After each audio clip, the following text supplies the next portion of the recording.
শোনো বাবা, কি করো? একা একা খেলু করতে হয়?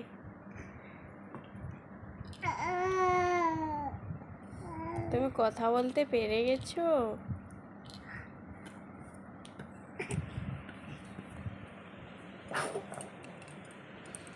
তোমার ঠান্ডা লেগে গেছে নাকি?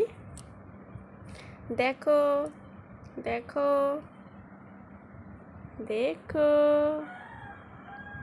সোনা বাবা কি করে একা একা খেলু খেলু করে নাকি?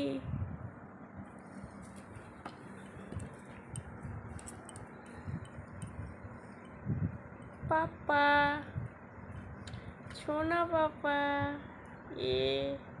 হেসে দাও, একটু হেসে দাও। আচ্ছা, ঘুমিয়ে পড়েছো? হ্যাঁ, তুমি নিজে নিজে ঘুমিয়ে যাও।